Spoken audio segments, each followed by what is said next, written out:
Again, coming to another stakeholder, the industry part, we have a session from IBM now. Can I call on stage Sheetal Soni, Country Channel Manager, IBM Career Education, to talk about her perspective? Thank you. Good morning, everyone. And at the onset, I would like to thank APAC for having us as a part of the session at Pune. And like we heard the earlier panelists say, it's good that we are having this session in Pune. Otherwise, we're always running to Mumbai for attending such conferences. And Pune being a hub of education, I think it's a pleasure to be here. So I'm representing IBM India here and will not take beyond 10 to 15 minutes to take you through of what we do. Everyone in this room definitely knows about IBM being a technology and a product company today. But we are representing a part of the IBM expert labs where we cater very closely with academia and we work with academic institutions and universities very, very closely. So we heard Dr. Abhay talk this morning about skills, and we're very delighted to hear the AI, ML, and IoT kind of skills being developed amongst the faculty members. I think students has always been a target audience, but faculty skilling is extremely important. So I'll just take you through of what we at IBM do, which could probably benefit the end customer, which is the students today. So I think before I just get into certain slides, which will be a guideline, I think it wouldn't be wrong to make a statement in this room that whether we talk of students, school-going kids, college-going higher education students, working professionals, adults, and senior citizens. Across all age groups, we have all become slaves of technology. I think that's a statement which is given. And that's how we feel that upskilling and skilling is important. Like we also heard from the Maharashtra state skills say that there is no dearth of jobs in the market. There are enough jobs, but what lacks is skills. So what do? We cater to all kind of institutions, whether we talk of engineering students or B schools or non-engineering, non-IT students across all universities and affiliated colleges. Our objective has always been skilling, where we cater to variety of specializations. And today, the talk of the town is generative AI. I think everywhere and anywhere we go today, people are wanting to get skilled on Gen AI, and that's what we bring on the table. But very peculiarly, when we talk of industry, we have to add value in terms of how does the student implement the concept in industry.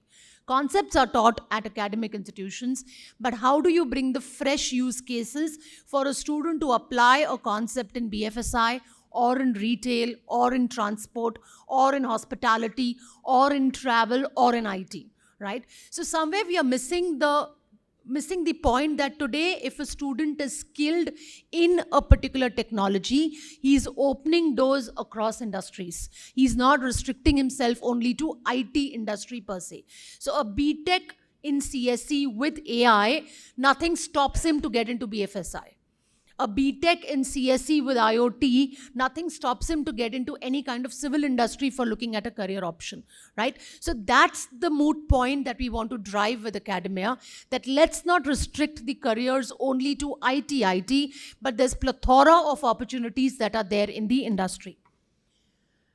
So 4 major segments that we work very, very closely. Our sweet spot today being private universities, because there's lots that one can do in terms of syllabus. But we are gaining a lot of momentum with the government state universities.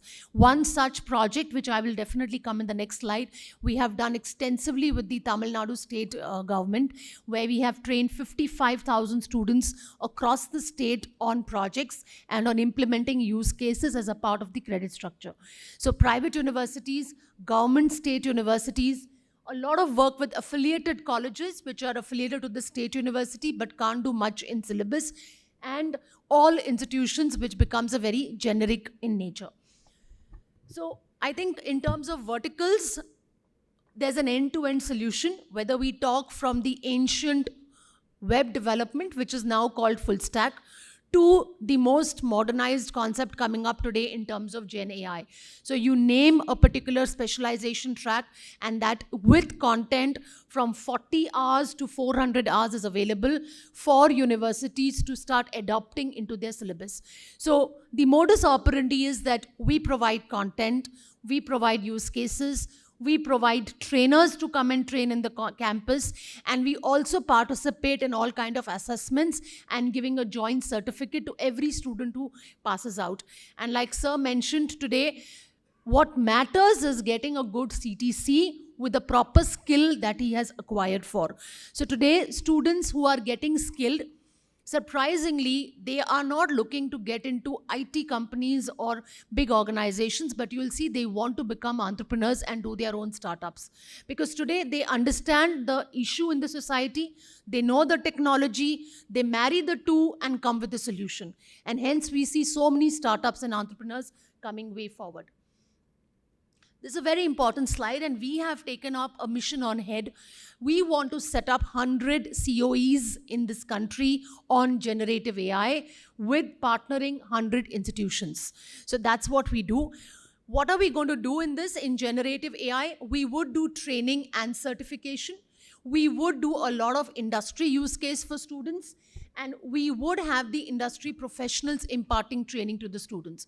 So while AI, ML, AI data science, cyber security, all these are getting imbibed in the syllabus, but generative AI is gaining huge momentum, and at the blink of the eye, you'll see there are enough demand of jobs coming by next year end or 2026 year end. So this is something which we want to table to academia, and how can the industry or IBM and academia partner so that we could take these skills, we could take these real life use cases to the students and get them building a career there. So that's a very key focus from our side that we do. This is what I was talking of, partnering with government state universities. So what we've done is we have designed a 3-credit course which we train to the students across the state, where in Tamil Nadu we have set up a use case of training 55,000 students. We just don't train on technical competency, but there is enough work that we do with the students on professional competencies. They get access to the IBM platform. They get access to doing training with us. They complete the projects through an online mode. There is a proper evaluation and certification done. And at the end of that, a student gets a certificate. And these students are monitored with more than hundreds of trainers across the state, along with the government entity participating in that. So this is becoming very, very popular, and we're seeing this traction coming from the lot of governments across the country, and there are success stories around that. And I just want to leave us all with one last slide, which is a very important terminology called as a T-shaped graduate. Today, every industry which is hiring, like we heard the earlier speaker say, that they've also tied up to train students on certain concepts on enterprise.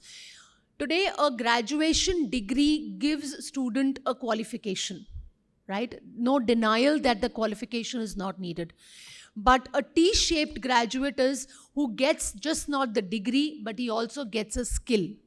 So when we say a BTech in AI ML, BTech is his degree, AI ML is his skill. When we say a BTech in cybersecurity or a BCA in cloud computing, BCA is his graduation degree and cloud computing becomes his skill. So today, the entire gamut of things have changed. Industry is looking at skilled manpower. Industry is looking at T-shaped graduates. And therefore, all the forums for the last decade I'm seeing wherever we participate, everybody talks about the academia industry gap. And that can only happen if the entities like academia, industry, and government come together to draw up a syllabus, draw up a curriculum, bring it to the student, which becomes a part of their syllabus. No matter what we say, but the fact remains that today's students don't want to do anything beyond their syllabus. The students don't want to opt for anything beyond their college hours. And if you tell them to invest in something which will help them get a better career, it's a no-no. So we believe that anything which is integrated as a part of the credit structure with approvals from BOS academic councils has a longer life and has students imbibing to it much easier and much faster. In this room, we have Chhatrapati Shivaji Maharaj University, Panvel, who has tied up with us for training students, and we are training 300 plus students year on year in that campus. And we see a lot of difference in students' confidence levels when they pass out, right? So I want to leave you with that, and we look forward to work with more and more universities in and around Maharashtra. We have a conference room which is next to the reception. If you're willing to have a detailed discussion and have little more insights into it, we invite you to that and we can have a detailed discussion for there. Thank you so much.